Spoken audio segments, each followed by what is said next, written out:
Praise the Lord. இந்த காலவெளியில் உங்களை சந்திப்பதில் மிகுந்த சந்தோஷம். எல்லாரும் சேர்ந்து கர்த்தரை ஸ்தோத்திரம் பண்ணுவோம், ஆராதிப்போமா. ஹல்லேலூயா. நன்றி நன்றி. காக்கும் வல்ல மீட்பர் உண்டெனக்கு, உண்டெனக்கு, உண்டெனக்கு. காக்கும் வல்ல மீட்பர் உண்டெனக்கு, காத்திடுவா என்றுமே, காத்திடுவா என்றுமே. தொல்லை கஷ்டங்கள் சூழ்ந்திடும், துன்பம் துக்கம் வரும், இன்பத்துள் துன்பம் நேர்ந்திடும், இருளாய் தோன்றும் எங்கும். சோதனை வரும் நேரத்தில் சொற்கேக்கும் செவியிலே, பாரத்தில் இருந்து ஜெயம் வரும், பரனென்னை காக்க வல்லோ. பாரத்தில் இருந்து ஜெயம் வரும், பரனென்னை காக்க வல்லோ. காக்கும் வல்ல மீட்பர் உண்டெனக்கு, உண்டெனக்கு, உண்டெனக்கு. காக்கும் வல்ல மீட்பர் உண்டெனக்கு, காத்திடுவா என்றுமே. ஆம் தகப்பனே, எங்களை காத்து நடத்துகிற ஒரு கரம் உண்டு, அது உங்களுடைய கரம். இன்னைக்கு பிள்ளைகள் பலவிதமான தொல்லைகளில், கஷ்டங்களில், பாரத்தில், நஷ்டத்தில், அவமானத்தில்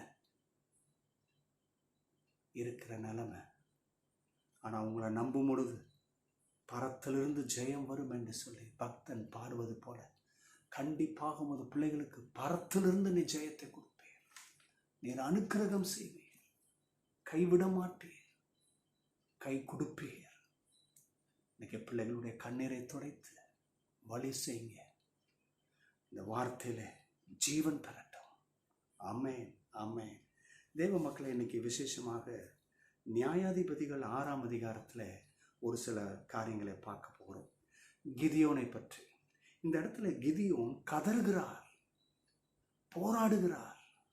ஏன்னா அப்படிப்பட்ட நிலைமை சாதகமா இல்லை, கைவிடப்பட்ட நிலைமை.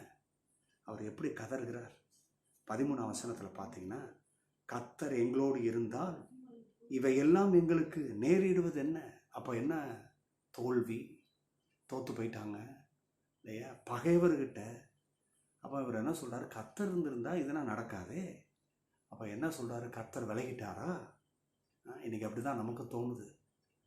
நம்ம சில சூழ்நிலைக்குள்ளே போகும் பொழுது, கர்த்தர் என்னை மறந்துட்டாரா, என்னை விட்டு விலகிட்டாரா? ஆனால் கவனிங்க என்ன நடக்குதுன்னு. கர்த்தர் எங்களை எகிப்திலிருந்து கொண்டு வரவில்லையா? அடுத்த சொல்கிறாரு இல்லையா, எங்களை கொண்டு வந்தது அவர் தானே, அப்போ அவர் கொண்டு வரலையா என்று எங்கள் பிதாக்கள் எங்களுக்கு விவரித்து சொன்னால் அவருடைய அற்புதங்கள் எங்கே? பிதாக்கள் எங்களுக்கு சொல்லி கொடுத்துருக்காங்களே. இந்த செங்கடல் பிளந்தது, மன்னாவை கொடுத்தாரு, காடையை கொடுத்தாரு, கண்மலையை பிளந்தாரு இல்லையா, அந்த செங்கடலே எகிப்து சேனைகளை அமிழ்த்து போட்டாரே, யுத்த சேனைகளை அமிழ்த்து போட்டாரே. இதெல்லாம் எங்கள் பிதாக்கள் சொன்னாங்க, விவரித்து சொன்னாங்க. இப்போ அந்த அற்புதம் எங்கே? இன்னைக்கு நான் இந்த விஷயத்தில் மாட்டிக்கிட்டு இருக்கிறேனே, நிர்பந்தமாக இருக்கிறேனே, போராட்டிக்கிட்டு இருக்கிறேனே, வியாதியில் இருக்கிறேனே, கைவிடப்பட்டிருக்கிறேனே சொல்லிட்டு திரும்பி சொல்கிறாரு இல்லையா, இப்பொழுது கர்த்தர் எங்களை கைவிட்டு மீதியானியரின் கையிலே எங்களை ஒப்பு கொடுத்தாரு என்றார். இப்போ கர்த்தர் எங்களை விட்டுட்டு எந்த ஜனத்துக்கு அற்புதம் செஞ்சார், எந்த ஜனத்திற்கு அவர் பட்சமாக இருந்தாரோ, இப்போ எங்களை கைவிட்டுட்டு மீதியானியர் கையிலே எங்களை ஒப்பு கொடுத்துட்டாரே அப்படின்னு கிதியோன் கதறாரு. காலவேளையில் இதே போல் கதறிக்கிட்டு இருக்கிறீங்களா? நான் நன்மை செஞ்சு ஏன் எனக்கு இந்த அவமானம் இல்லையா? நான் துரோகம் செய்யலை, நான் நன்மை செஞ்சேன், ஆனால் அவமான வார்த்தைகள் இல்லையா, ரொம்ப வேதனையான காரியம். சரி, கர்த்தர் என்ன சொல்கிறார்?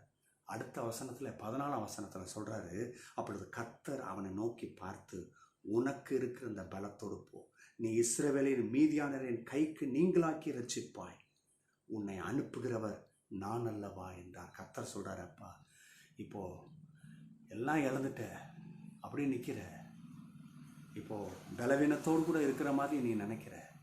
ஆனால் நான் சொல்கிறேன், இப்போ இருக்கிற இந்த பலம், அந்த பலன் அளவு செஞ்சிடலாம். ஆனால் அந்த பலத்தோடு போ, உனக்கு இருக்கிற அந்த பலத்தோடு போ. நீ இஸ்ரவேலின் மீதியானின் கைக்கு நீங்களாக்கி ரட்சிப்ப, மீதியானின் கைக்கு நீ ரட்சிப்ப, மீதியானின் கை ஓங்காது, நான் ஒன்றை ஜெயம் எடுக்க பண்ணுவேன். அதான் நீ இஸ்ரவேலர் ரட்சிப்பன்வார், நீ இஸ்ரவேலரை ரட்சிப்பன்றாரு. இன்னைக்கு மக்களே, உன் குடும்பத்தை நீ ரட்சிப்ப, உன் ஊழியத்தில் ஏகப்பட்ட போராட்டமாக நீ ரட்சிப்ப, உனக்கு விரோதமாக சில மக்கள் எழும்பி நிற்கிறாங்களா, நீ ரட்சிப்ப, உன் பிள்ளைகளை ரட்சிப்ப, உன்னுடைய பிஸ்னஸில் தோல்வியா நீ ரட்சிப்ப, நீ மீட்டெடுப்ப. ஏன்னா கர்த்தர் சொல்கிறாரு, நீ இருக்கிற இந்த பலத்தோடு போ, நான் உன் கூட இருக்கிறேன்னு சொல்லிட்டு சொல்கிறாரு இல்லையா. உன்னை அனுப்புகிறவர் நான் அல்லவா. யாரும் அனுப்பலைங்க, எந்த ராஜாவும் அனுப்பலை, எந்த சேனாதிபதி அனுப்பலை, இந்த உலகத்திலே பெரிய பணம் படத்தை அனுப்பலை.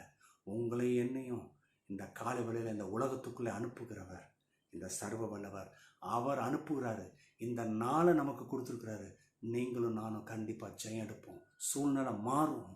யாரெல்லாம் துரோகம் செய்தார்களோ, எதிர்த்து நின்றார்களோ இல்லையா, வஞ்சித்தார்களோ, பொய் நாவுகளை அவிழ்த்து விட்டார்களோ, விரோதமான காரியங்களை செய்தார்களோ, நீங்களும் நானும் அவர்களை மீட்டெடுப்போம், ஜெயம் எடுப்போம், அவர்களை மேற்கொள்ளுவோம். ஏன்னா இந்த யுத்தம் கர்த்தருடையது. எத்தனை பேருக்கு நான் சொல்றது விளங்குது? சமாதானத்தோடு கூட போங்க, ஜெயம் எடுங்க, சோத்திரம் பண்ணுங்க. உங்களுடைய வழிகளில் கடவுளுடைய ஆச்சரியமான வழிகளை நீங்கள் பார்க்க முடியும். நீங்கள் தோற்று போக மாட்டீங்க, ஜெயம் எடுப்பீங்க. அப்பா பிதாவே, இந்த வார்த்தைகளை சொல்லி அனுப்புகிறேன், பிள்ளைகள் போய் ஜெயம் எடுக்கட்டும், இயேசுவின் நாமத்தினாலே. ஆமென். God bless you.